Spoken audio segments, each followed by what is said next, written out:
All right. I'm gonna. Well, YouTube says we're live, so we must be live. Welcome to live. It's this is our first live stream. Well, I've done live streams like just like a drawing. I draw and Excellent. yeah, but this is the first like actual live stream. What I think of, what my mind picture of a live stream is. This is we're doing it. So yeah. I've got my friend Scully. Scully, I want to call you Scully. I felt it was kind of weird to call you Skullface, but I guess if I was a superhero, it would uh, it would make sense in a Oh, comic book environment to have somebody you call Skullface on a regular basis. But you fixed your time machine this time.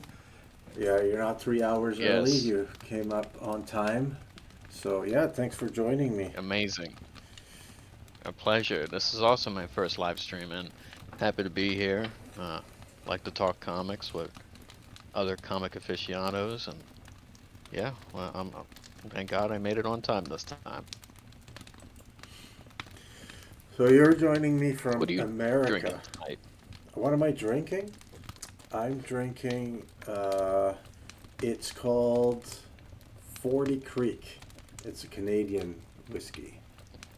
Um, Tastes really Mm, nice. How about you? it looks pretty smooth. Oh, I got some Jameson, Nice. so Well, not cheers. fancy. Here's some Jameson. Cheers to that. So Mm. we wanted to do a live stream to talk about comics we like. So did you read any comics this week that you liked? You know, God, what comics didn't I read this week? There's so many. Um, it's funny. I've been going back and I've been picking up, as silly as it sounds, I've been looking through some Archie comics because I've been listening to John Delarose and him talking about um, like romance comics and things such as that. Very slice of life fluff comics, but they are light, fun reads that you can finish them in 5 minutes, and they're very interesting. Um, it's kind of funny how far back the whole like Archie publication goes, like back to the mid 50s. So I picked up a few Archie books. I've read a few of those. Um, Definitely enjoying Gunslinger Spawn. I look forward to that every single time it comes out. Even though I finish it in like 3 minutes, it's quite literally the fastest read you could ever have in a book. But it's a good comic. I did also read, because I picked it up for $1, I got the first appearance of Steel, uh, John Henry Irons' Superman character, which was pretty cool. Very much reads like a mid-90s comic as you would expect it would, but it was kind of nice to see his first appearance as he becomes the Man of Steel. Literally, the Man of Steel. Cool. Pick that up like at the shop, like in the dollar bin or something, or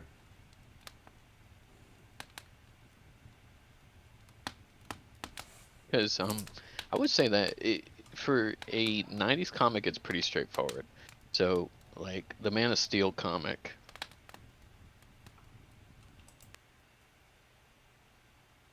Oh, yeah, yeah, yeah. Yeah, it's funny. You can find some pretty, like, important issues in the dollar bin. If it's, like, been such a common, like, I would say sold book. Any of those comics from the days that when Superman was dead, you can find those littering dollar bins. So I've never read any of them, so, and I am a very frugal comic collector. I like to buy books on the cheap if I can. If I can save on cover price, if it's dented, dinged, I don't care. I'll pick it up. Anything that saves me $1 on the cover. But yeah, I found that first appearance in there, and I don't even think it's worth much, but it was a good read. I definitely liked it. cool. I think we are How suffering about from. yourself? Oh, well, myself, I think we're suffering from lag. So I'm gonna Oh, pause. are we? Oh, it seems like we caught up.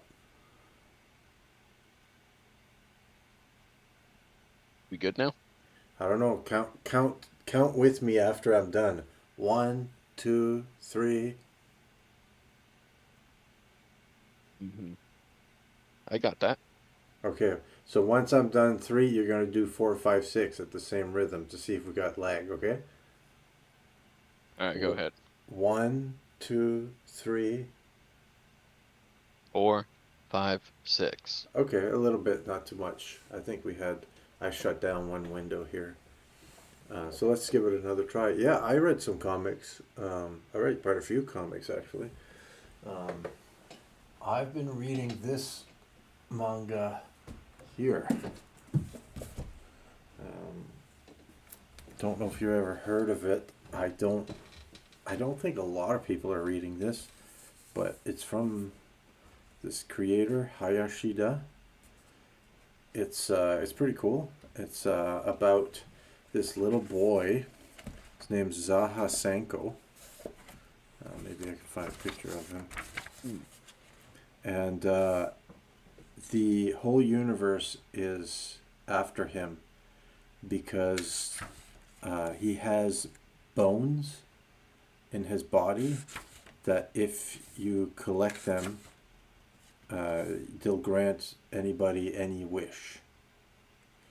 So he's got people Okay. hunting him all over the place. And What does the cover look like? You got it there? yeah, this one here, yeah. So the idea is it takes place the world, the universe it's in is the guys on the light side are the bad guys, kind of, and the guys on the dark side Okay. are the good guys because Okay, so a flip situation. I get you. yeah, yeah, and the so I think the idea is that most of the universe is made of like dark matter, and so that's the main force of the universe or something, and Hmm. everything's uh, kind of designed around death. It's sort of like a horror comic, but it's got a sense of humor. Um, so like My favorite. yeah, killing people, collecting their bones, and selling them to merchants for upgrades on your armor is a common thing that people do in this world. So that's the kind of thing, and everybody wears a backpack. All the kids wear a backpack, but some of these kids' backpacks are like more advanced, and this guy is his backpack's actually a living creature that turns into a skull, and he can swallow items and store them. The Right up kids, my alley. yeah, it's pretty wild. Uh, the kid's main weapon is an axe, and when he hits somebody with the axe, it just dissolves their whole body. So you get a lot of scenes of like gross, rotting corpses and stuff. Um, but somehow, it's it's wholesome, and it's got a wholesome vibe to it. You know, he's got friends. It's got like a positive message behind all of Um, that. no, it's more that What'd you think? the kid's a light-hearted fella, and even though all this Mm. like death and rotting is happening, he likes meatball spaghetti, and you know it's got like this sort of uh, silly sense of humor juxtaposed with this terrible, gross horror stuff. So it's pretty fun. But it'll make you a bit queasy. Who's the artist of that book? Or the Hayashida, creator, I should say. Q Hayashida, and it's interesting because Hmm. she doesn't use shading really, other than some screen tone. It's all pretty much line Yeah. work. And from what I can tell, it's line work with a single pen type. So Hmm. it's just like, and all her artwork is accumulating as an accumulation of small lines. It's quite masterfully drawn. And at the end of each volume, there's a little story that's kind of like a slice of life story. It's just about what goes on in the ship. Maybe they run out of sleepy gel or whatever. It's a very small story. Um, and then at the end, there's a little crossword game. End of each volume. Isn't that cool? Yeah, that is pretty cool. So yeah, I've been Did reading. that series just come out? So volume Or is six that just one? came out of at the last few months. Volume six.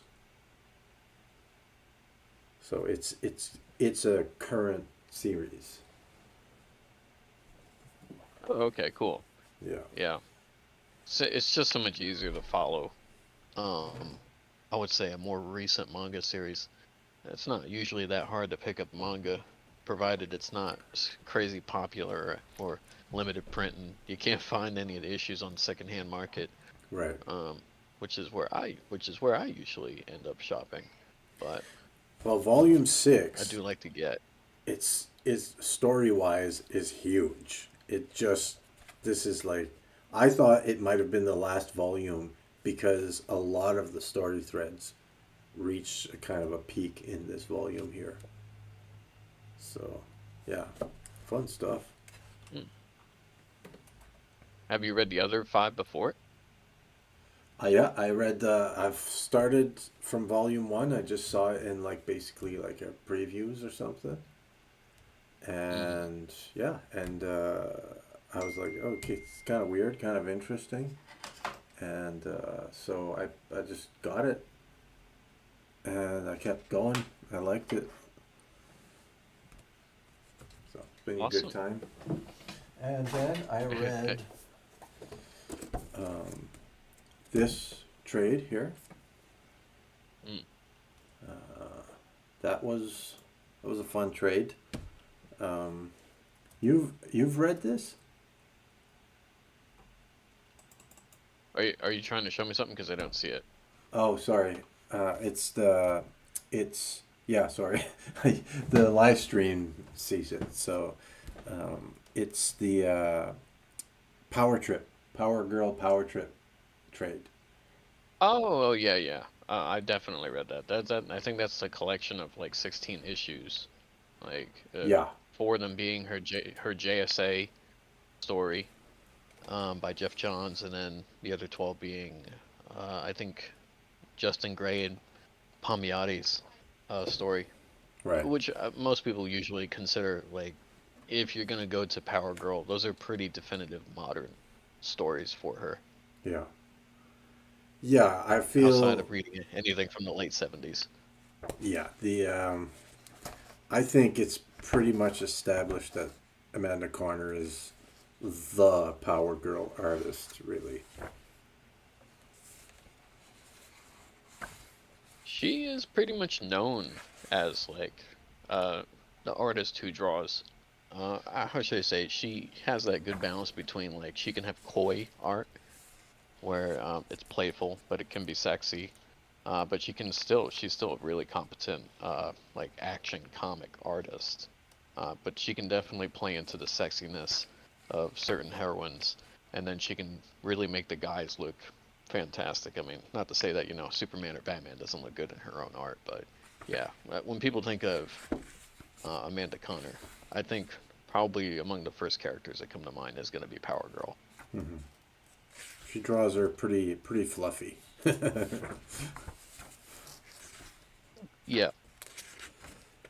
But I found her action good, but physical like she's I don't think she's her I think maybe her weakness at this point is like the violence. She can do like the punches and kicks and that sort of thing. They don't feel like they have a lot of Hmm. impact. But otherwise They they do or they don't. they don't. What do you mean? Well, Oh, okay. Hmm. yeah, so maybe I can find an example of her punching at somebody, and it just she draws the point of contact on a punch, and it just doesn't look like it's hitting. Uh, Now that I saw a bunch while I was flipping through, and now I can't see any. I was pretty excited that the Legion of Superheroes were gonna show up in this, but spoiler alert, they're just they're an illusion.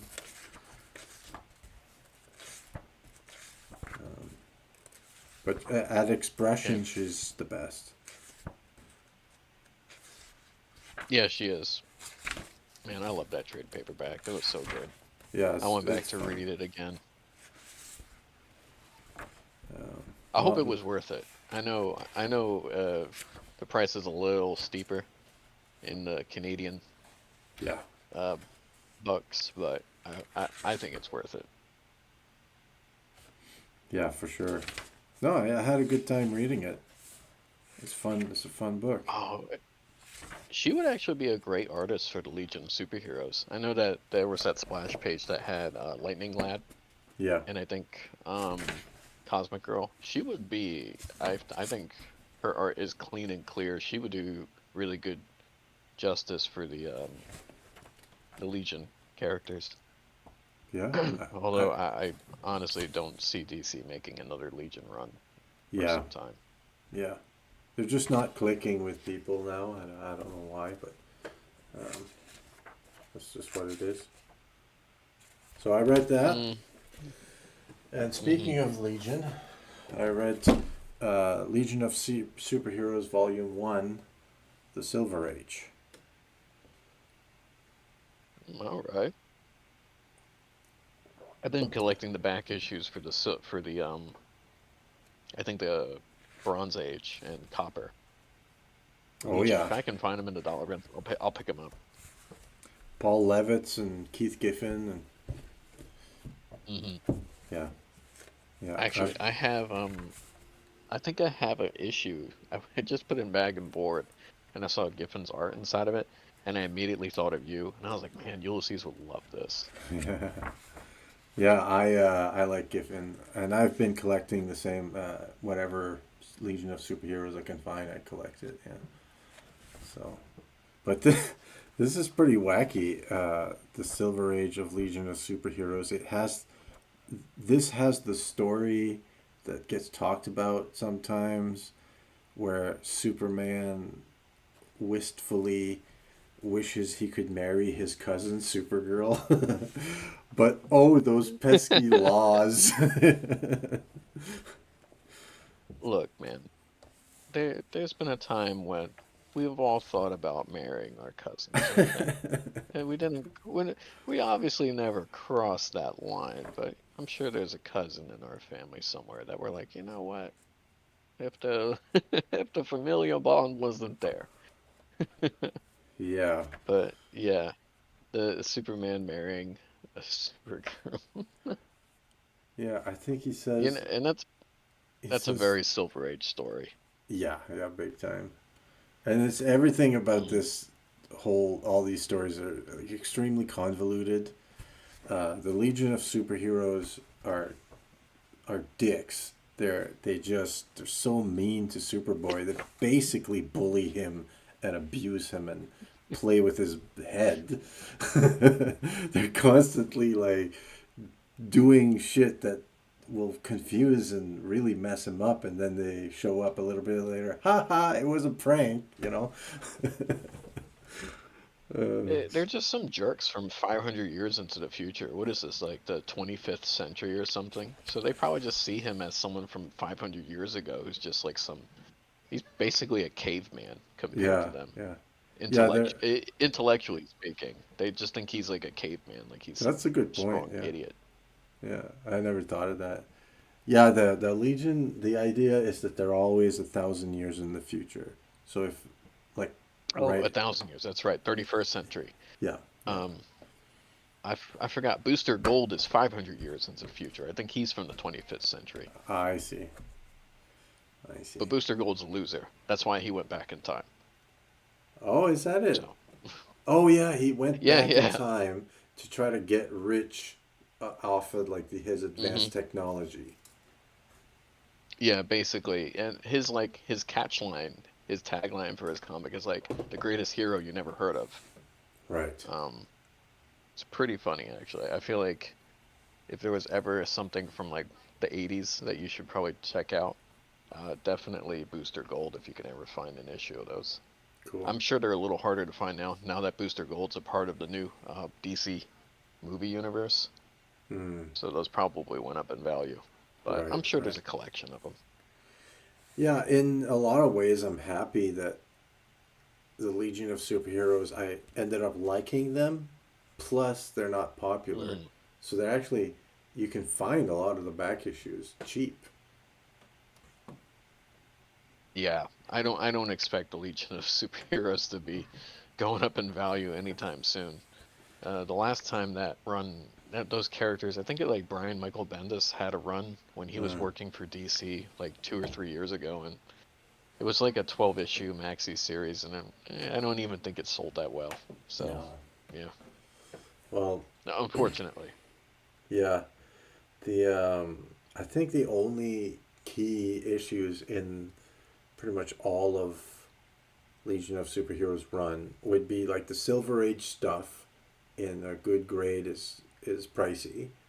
But then like the Bronze Age, the only key issues are 291 to 294 or something like that. It's the Great Darkness Saga, and Dark Side's in it, and a lot of people like that story, so they collect it.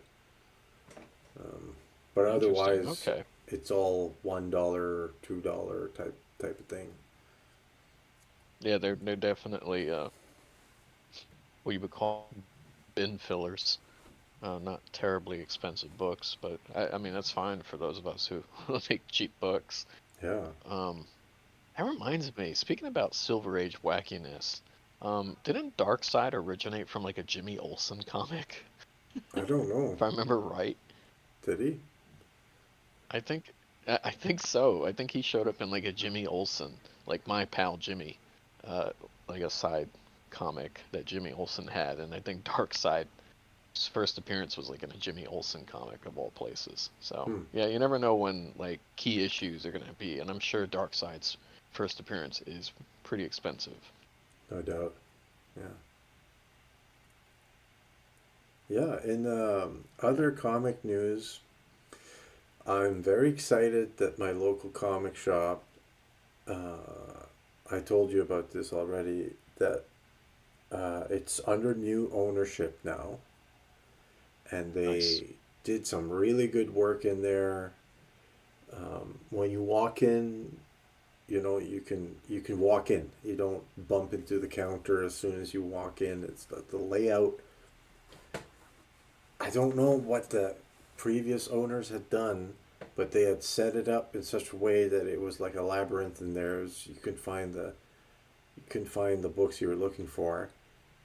And when you walk in now, it's just like a regular store. It's a rectangle, and it's really normal, and everything's laid out clean. So it's like the guy before went out of his way to lay it out weird, but um, and the new guys are like got good energy, and they're very kind of community oriented. They do all sorts of community events like sports card draft, like hockey card draft, where you well I don't do it, but you can pay $30 or whatever, and you all get like a certain amount of packs of cards, and then you do like a trades and stuff or whatever. And he does the same for Magic the Gathering and Pokemon. They host Dungeons and Dragons, and they even Well, have like a drawing station. So I go there and I draw, and really? Okay. yeah, You could just take your sketchbook or something. You sit down at a table and you can just start drawing, no, like they doing they sketches there. they put paper and pencils, That's and if anybody who wants to draw, they can just draw on their thing. So yeah, it's cool. that's awesome. Yeah. I'm sure, like, if you do something pretty nice, the shop will probably pay you for it. Like, they'll buy your art from you and like, hey, we'll put this on our wall. We Yeah, really like what you did. yeah. For now, it's just like it's a way to hang out and draw some stuff. And I do a lot of drawing from reference, so this is a good Mm. way to to practice drawing from imagination. So that's what I do. Yeah, but it's yeah, I'm very excited that I'm gonna. It looks like I'm gonna have a good shop with some good guys in there, and um, yeah. So Mhm. fingers crossed. Yeah, hopefully it sticks around, man. I mean, it's hard to have a good shop, especially one that's like nearby, Yeah, and that's with all the managed shops well, it's closing now. clean, it's Yeah. welcoming. You look like you want to walk in there. My shop is pretty nice. I like my shop. Um, they had to move to like a bigger. It used to be a movie theater. It was like a two auditorium movie theater, like way back in the day, and it ended up being changed into they share the space with a hobby shop place that does like tabletop gaming, and the other half of the business is the comic shop. Hmm. Similar idea, kind of like yours. Magic the Gathering, Pokemon cards, tabletop gaming, D&D, 40K, Hmm. uh, Warhammer. So I don't really venture onto that side too much, but I do more of the comic side. And yeah, the staff there is really nice. I shop there so much. They had a loyalty program where if you were to buy X amount, I think you spend $200, they give you $15 points or $15 in store credit towards anything that's 3 months and older, which is fine because I'm always shopping near dollar bins. So like they didn't do that anymore, I guess because it wasn't as popular or they didn't want to give it out. But I think one of the employees there was just like, yeah, well, you shop here so much that yeah, we're just gonna sign you up for a card. That was the one I sent a picture to you. I was just like, okay, sounds good. I'll take it. I don't know if I should say that's a good or a bad thing. I guess that shows that I shop here pretty often. But is it? It's a credit card or is it? What is it? It's a membership card. I think there's like an ID number on the back. But it's not like a credit card or anything. It's just a ID card that has your name on it, and they put it in their point of sale system, and then they load. So if I spent like $20 on like some Marvel back issues today, they load 20 points onto my account, and once I hit Oh, 200, then I get $15 in credit towards pretty much anything 3 months and older. It could be trades, could be bags and boards, could be dollar bins. It doesn't matter. Basically, whatever I want to buy. It could be toys. They sell statues, anime figures, manga. So as long as it's like 3 months and older, they'll sell it to you. that's And pretty there, you cool. can do trade-ins there, but I don't typically trade stuff in because most of the stuff I have is newer. And if I do try getting rid of stuff, I want to try getting rid of it on eBay if I can. But there's not a lot of money to be made selling stuff on eBay. After eBay takes their fees and you pay for shipping, it's just getting harder to do things on the secondhand market. But um, outside of that, yeah, my shop's great. I really like them. They've been around for 25 years. They've been around for quite some time. Um, I don't know if I showed a picture of you, but Billy Tucci is going to be coming to a local convention here in Melbourne. I think in April. That is a name I know, but I don't know who it is. Billy Tucci is the creator of She. Okay, okay. Billy Tucci. I don't know why I thought it was a musician. I was like, why is a musician going there? Billy Tucci and the guy who created Blue Marvel, and I think he was the director of Underworld. He's going to be there too. So, Hmm. Cool. Sounds like fun. yeah. Yeah, well definitely the local convention stuff is pretty good. I personally like going to local conventions more than the big ones. Like Comic Con was here last 2 weeks ago, and I was considering it, but like, when was the last time you've been to a comic convention? It would have been, I want to say, like maybe like in September. There was a comic convention here in the valley, and it's like the biggest convention for, I guess, central British Columbia. Like people will come, like, other than going to Calgary or Vancouver, this is like the biggest one, and people do come from Calgary and Vancouver to this convention. And yeah, I went. That one must have been at that point, and I was really, no, sorry, it was in May because it was my birthday. It was last May, and I went and I liked it. I liked being in the lineup more than in the convention. There weren't really. I guess I prefer comic swaps type conventions than, like geek culture conventions, which I didn't really realize this one was going to be.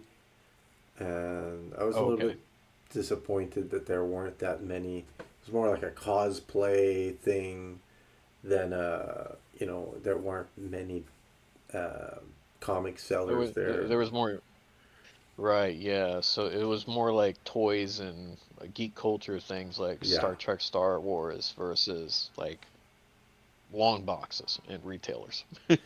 yeah. You got to be careful It's, these days mhm. because there can be called Comic Con and have no comics, right?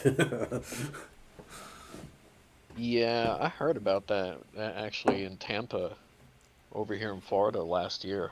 I think it was in June or July. I think it was in July. I can't remember when Tampa Comic Con was, but from people that I know that went there, it's a big convention.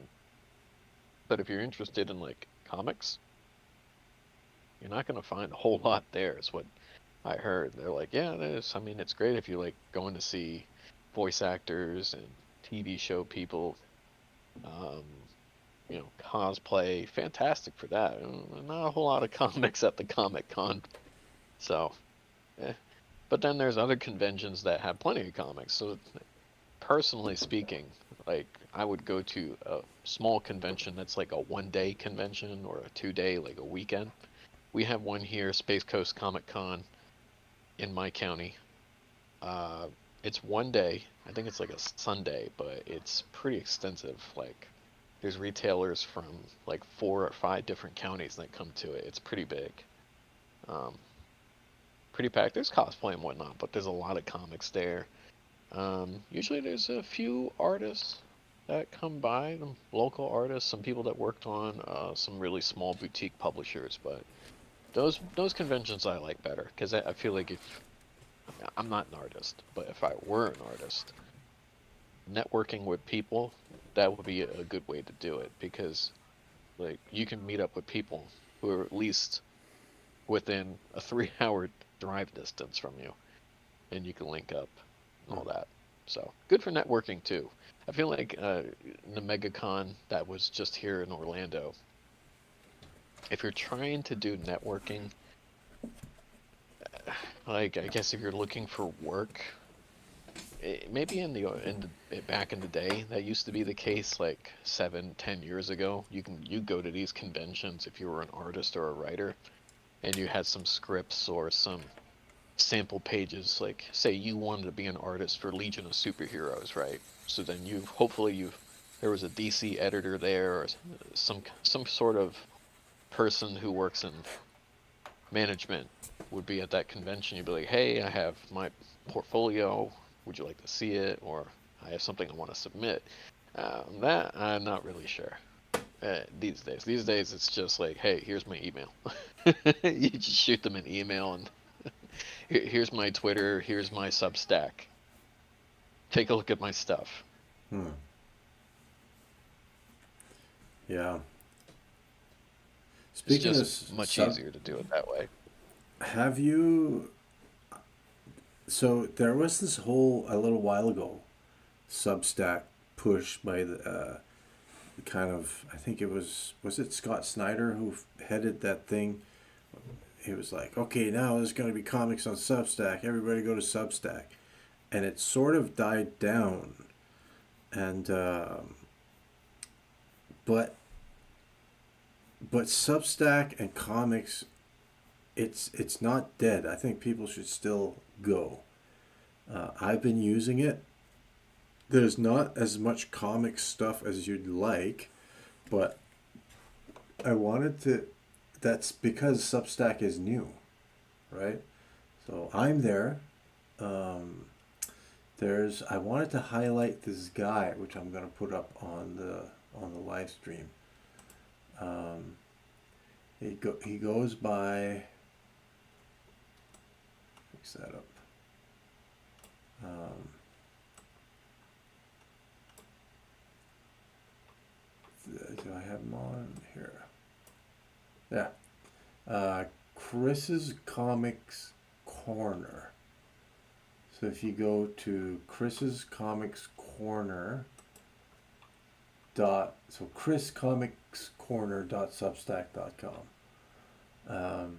What's cool about this guy is his Substack is so Substack, for those who don't know, is a newsletter system. That's basically how it is.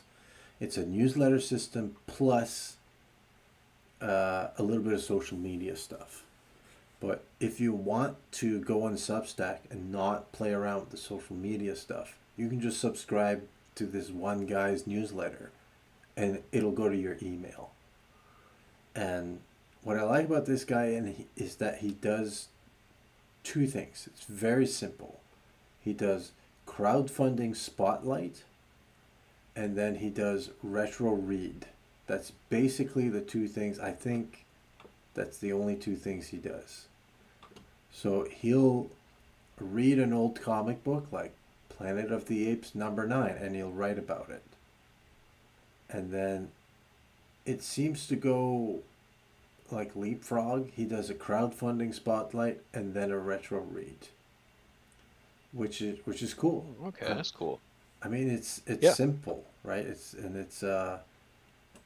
there's not a lot of guys who are doing this sort of newsletter. And I'm on the screen now, and I'm kind of showing what you can do. But you you get your, if you have an account and you're a creator, you get your activity, and if you want to support the guy with some money, you can pledge your support. It goes so $8 a month, and you have a couple of pricing options, and a lot of these Substackers will put a small portion of their stuff behind a paywall, and then the rest is free. Yeah. So the way that I've done mine which is comicsodyssey.substack.com. Please go subscribe. I've done it. Everything is free, but you can pay if you want to just support.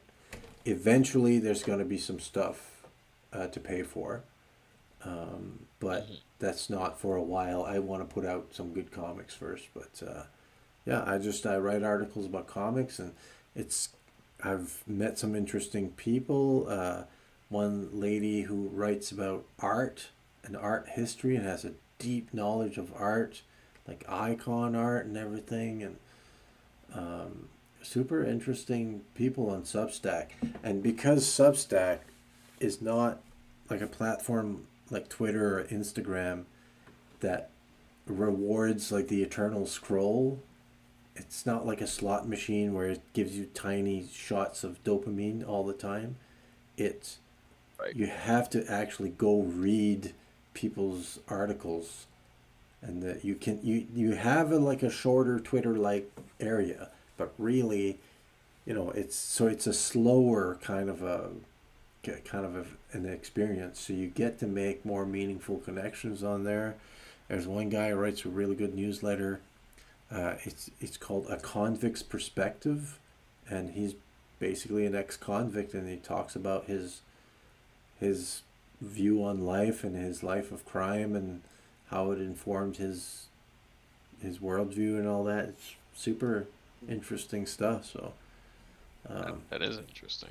yeah, don't sleep on Substack, even though the Substack comics boom has busted. Substack's not going away. It is a growing platform, and it's worth going to check out what's going on there. Interesting stuff, including mine, I think. So, I'll definitely want to look more at your Substack, Ulysses. I just I found it so interesting that I think it was it 2020 or 2021, like you were saying with Scott Snyder, among a handful of other people who would like get these memberships and just sign up to be a part of Substack. It was the way it was said to the public. It was a newsletter website, but then they're like, oh, well, there'll be comics there too. And so people were like, wait, so are there comics there, or is it a newsletter website? So I feel like to the average person, like if you're looking out and you're trying to just glean information from like a news article or something from like Scott Snyder or James Tynan, you're like, okay, so this isn't like a comic site. It's not like I'm going on Comixology and I'm Right. just selecting a comic book. It's not like that. No, it's it's a feed or a website. You know, in the olden days, a website that you would actually have to click on links to see the articles and read them, tell you what the potential new stories or projects these creatives are going to be producing or how they have ideas. And of course, I'm sure you can post images and you're like, hey, this is an idea that I'm thinking about putting to market, whether it be through a traditional publisher or if I'm going to self-publish it through crowdfunding, so on and so forth. Which I'm sure quite a few of the people who are on Substack would then go to a crowdfunding platform and they would just use Substack as, well, basically their newsletter. Yeah. So that's that's actually pretty interesting. I will say, on my Substack, there are comics. I did publish comics, and I fully intend to turn it as a primarily comics publishing thing, where the comics get sent to your inbox. Or if you log into Substack, you prefer that, you can go check them out. Right now, there's a lot more articles because I got to build up my body of work in comics, and I'm a new at it, so it's not like I can churn out a page a day or something like that, right? But definitely the long term plan is to do comics primarily on there, and I'm feeling in the mood. I don't know if this is this Canadian whiskey, but to actually reveal a little bit of something. I'll send you an image of this map, actually, Scully, in the Discord chat, so you can follow along if I can find it.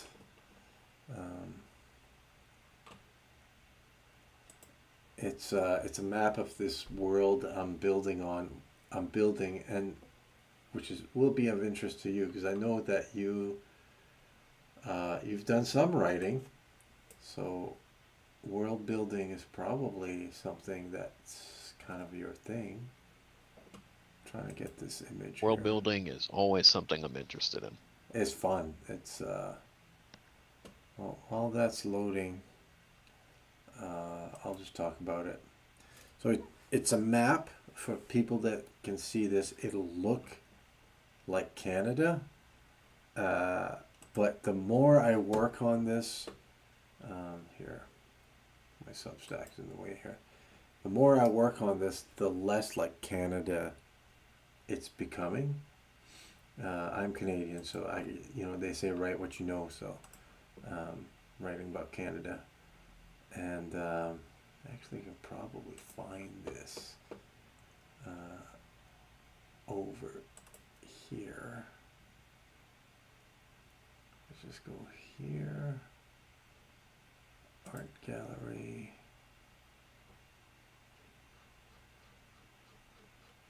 I did share it here. Yeah.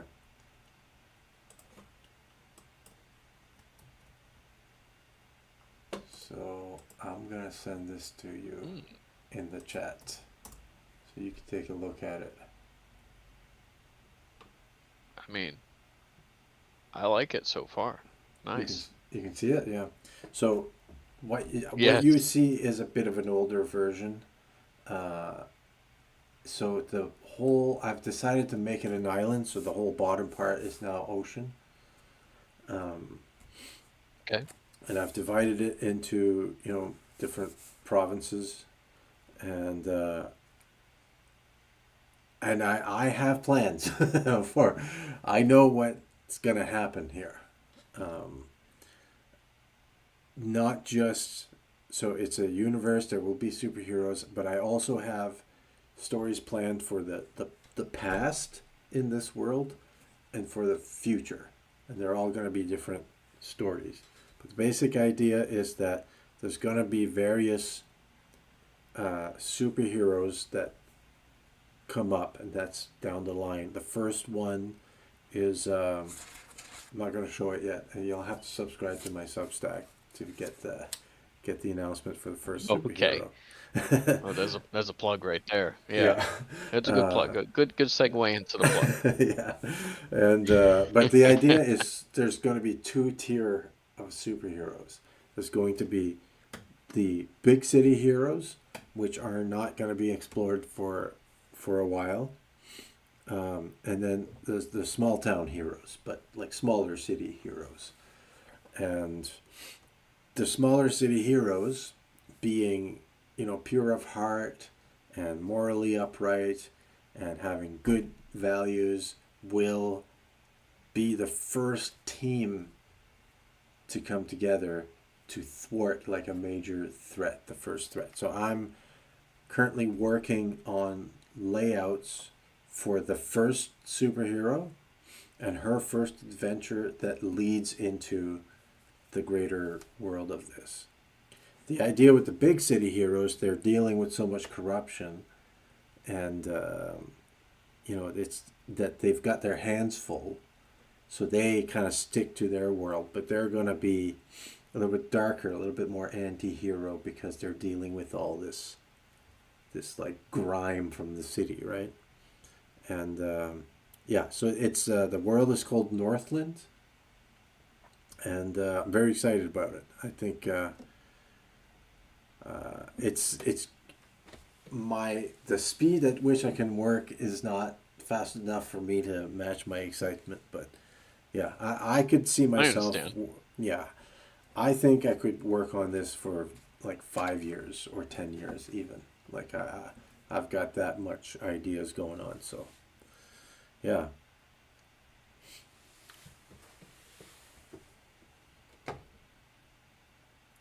Is Northland the working title, or is that the name of the region or the world that it's in? Northland is the name of this territory. Okay. Yeah. I mean, titles, I've been writing something for the past month now, and I actually don't have a name for the story yet. The file for my story is called 11 a.m. 11 a.m. dot text file. It's a text document, 11 a.m. Okay. Because Microsoft will fill in. They'll use your first sentence. If you don't choose to write a file name, they'll just make one for you, and they'll take like the first sentence that you write and make Yeah. it your file name. So 11 a.m. apparently is the working title for my book or my short story. So Cool. you know, I'll take Bill Gates up on the working title for that, I guess. Are you able to tell us a little bit about what it's about, or? Well, it's I would say it's religiously inspired. It's about a squad of angels who have a faction. Their faction versus another faction. There's actually three altogether, but right now the main character's name is Kogel, uh, and he is an angel who, unlike the rest of his brethren, because they're all male units that work in this particular um, facility, which is called the Principality. Um, he is concerned that he's having thoughts that he doesn't know why he's doing what he's doing. So he's a soldier, but he's a soldier with no purpose, is what I'm leaning into. He he fights his battles, he receives his rations, he gets paid for what he needs to. And unlike the enemy angels that they fight, the angels are very technologically advanced in the Principality. They use equipment. It's kind of, think of like modern warfare 2, where it's very cutting edge technology. They use beam weaponry. They have, in order to fly, they put on these vests that basically gives them holographic wings that allow them to fly. While the enemy units are from another territory called the Protectorate. And they actually have wings. They're considerably larger than the Principality soldiers. Usually they're donned in all black. And whereas it takes a squad from the Principality, which Kugel's from, usually the squad has 5 or 6 or 7 units. It takes at least 4 or 6 of them to take down one of the Protectorate, just because of their sheer size. The thing that the Protectorate has over the Principality is that they have sky advantage. They naturally can fly, while everything that the Kogel and his allies rely upon technology. So I've made about 4 characters that I've gone back and forth. I'll write something 1,000, 2,000 words, get a feel for it, come back to it, think about it, mull it over. And I'm like, okay, well, I want to change this. My biggest issue when I'm writing is if I'm not interested in what I'm writing, I can't expect the person who I hand this to read it is going to find it interesting. It has to be interesting to me. Mm-hmm. So if I'm not pleased with it, like if I feel like, all right, this isn't very interesting, it needs to go somewhere. So I started out with an action set piece where the men were already deployed. And these are young men. They're usually between the ages like 17 to 20. And I had an idea going with that. I probably put about 4,500 words into that, and I hit a roadblock in my story because I introduced the third faction, called the Alluvium, and the Alluvium are basically a semi-sentient slime-like alien force. I wouldn't say alien force, but they're not like organized in any way. They basically consume living material. And Kogel and his gang of, I guess, soldiers, they run into one of the first Alluvium, and the Alluvium is using one of their fallen brethren, the Angels, as basically a skin suit. And they're inside of a dark corridor, basically a fire escape. And they don't know that the Alluvium is inside of this angel who's basically decomposing, but because it's so dark, they can't see that there's like holes in his skin and that the semi-clear liquid underneath the skin is like starting to come out. So it's almost a horror. I wanted to have more of a horror element to that particular chapter, but then I realized I'm not good at writing horror. So I think they say in order to be a good writer, you have to be a good reader. I like writing. I'm not a good reader, so I have to do more reading. A good reader Outside in of what's... comic books. I mean, it all sounds really cool, Mm-hmm. but what does it mean, a good reader? Wait, no, I'm going to ask this question instead. You mentioned the Mm. principality, and I have to ask, is there a little bit of Jonathan Pajot in there? Um, Not necessarily. Although I did have watched some of his videos in a few years ago, but it's more. I wouldn't say it's strictly religious, although it does have religious underpinnings to it. It's not adhering to any particular denomination, He goes but on and as on you can about tell, principalities. does he? Okay, Yeah. interesting. And it's funny because I mean, there's Of course, there's the Order of Angels, which is why I used the name the Principality.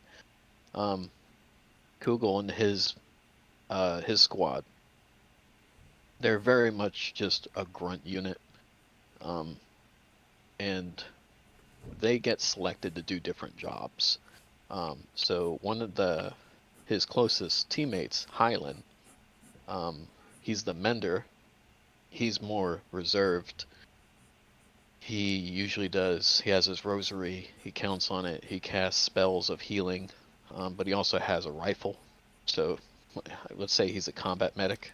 For backup. And yeah, basically, he had like a revelation or become the god moment because he used to be mining, um, because the entire principality hovers above the clouds of Earth, and when he was in the mine shaft, it collapsed on him, and the crystals that they mine are very radioactive, so he was inside of a closed space where he was almost asphyxiated along with being exposed to radiation, so he lost vision in one of his eyes, along with getting injured inside the cave. So they're like, well, we're not going to have you in the caves anymore. So he pursued a different role in the principality, where he's not just a little guy who crawls into holes and digs out, energy crystals to power the principality.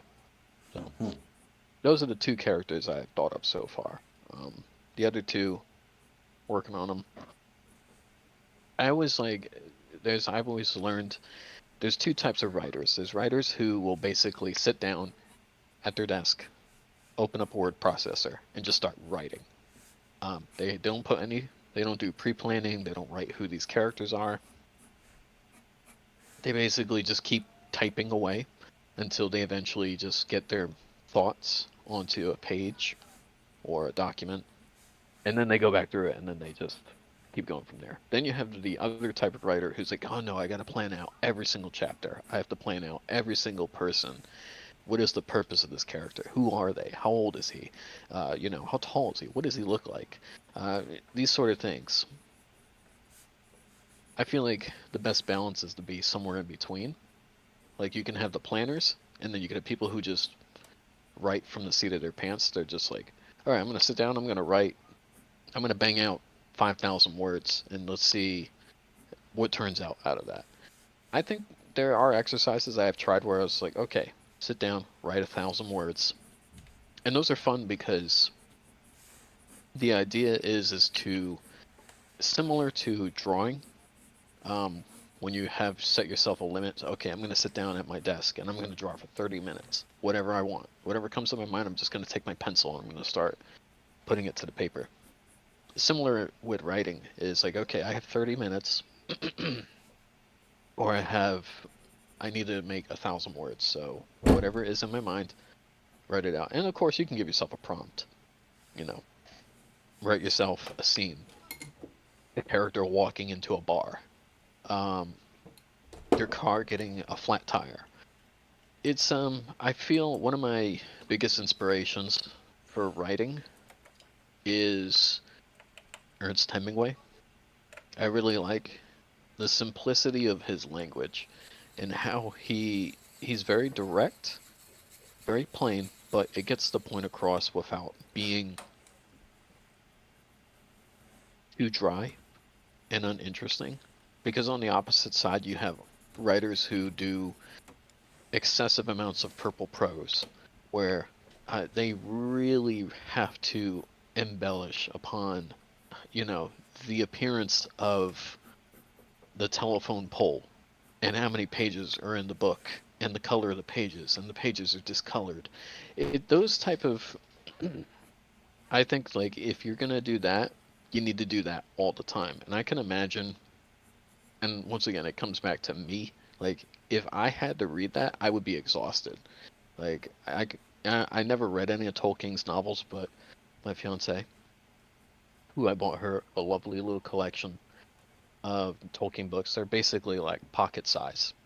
And from my understanding, like the first chapter, like he spends like 10 to 20 pages describing like the family tree of like Bilbo Baggins, which is fine. I mean, it just seems a bit much, even though the family tree is not that important.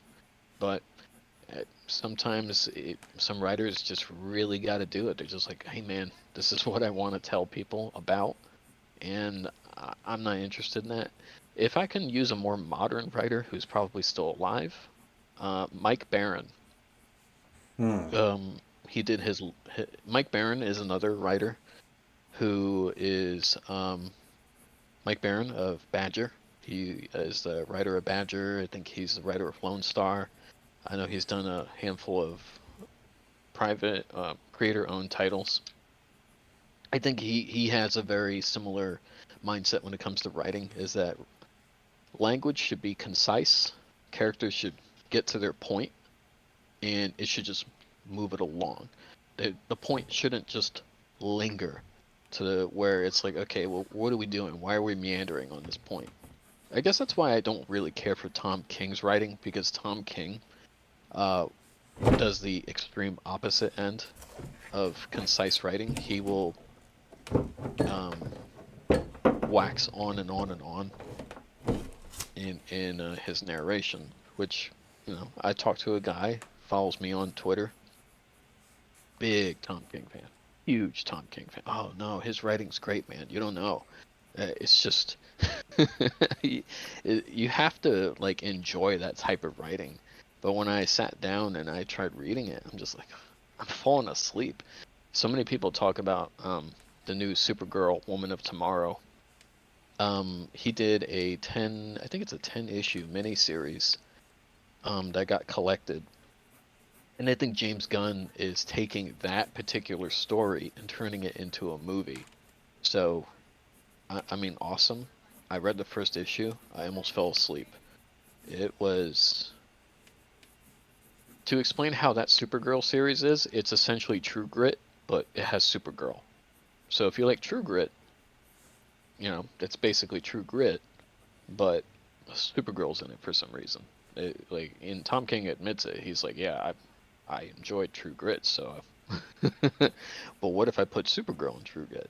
So that was the premise of the Supergirl story, and the art is beautiful. I forget Evelyn Belquis. I'm not sure. I'm probably butchering the lady's name. Art's very pretty, like gorgeous art, which is to be expected. A lot of Tom King's stories tend to have really, really gorgeous art, but his writing, it puts me to sleep, unfortunately. Is that the Mike Barron from Nexus? Same Mike Barron? Mm-hmm. Yeah. Ah. Yeah, same Mike Barron. Mm-hmm. I've always wanted to Yeah, and read. I think he's putting out. I think he's gonna do a crowdfunder for his next Nexus book pretty soon, actually. But yeah, that Mike Barron, and I like it. I think he did a western. I forget if it's called Lone Star or something else. I will have to look it up. I'll send you a link. And I saw someone doing a live stream where they were reviewing his book, and it was good. Like, it's to the point. It's gritty. It's got western action in it, what you would like. And I guess for me, being a kid who grew up playing video games, my attention span is probably short. So something that's quick and to the point makes sense for me. But at the same time, I also like reading something that's quick and to the point. So I definitely like those type of stories that are enjoyable quick reads, because honestly, a 28-page comic book shouldn't take any longer than 20 minutes to read, like realistically. Well, that's let us know about your short story, how it develops and all that. Like, I'll give it a read for sure. Oh yeah, absolutely. I would love to share it with you. Cool. Well, I have no Substack. you do have a Twitter. What's your Twitter If handle? It is skullface_CMX. There you go. I'll put that in the Yeah. description for the people who watch this after. And yeah, I drew an angel while you were describing your angels. I'll send you an image of that angel, just doodling an angel, kind of. So it kind of inspired me to draw something. So that's got some spark in there. All right. Oh, hey, I'm happy to provide a source of inspiration. I think any writer worth his salt can produce inspiration for people. So that means there's hope for me yet. All right, that's been an hour, man. So thanks a lot. That was great. We're gonna do some more of these. It's fun. It's fun to talk about comics Yes. and have conversations that turn into other things. It's always a good time. So I'll see you in the next one there. Appreciate it. Thanks for having me on. Okay. Till next time. Yeah. Bye bye. Good night. Have a good night.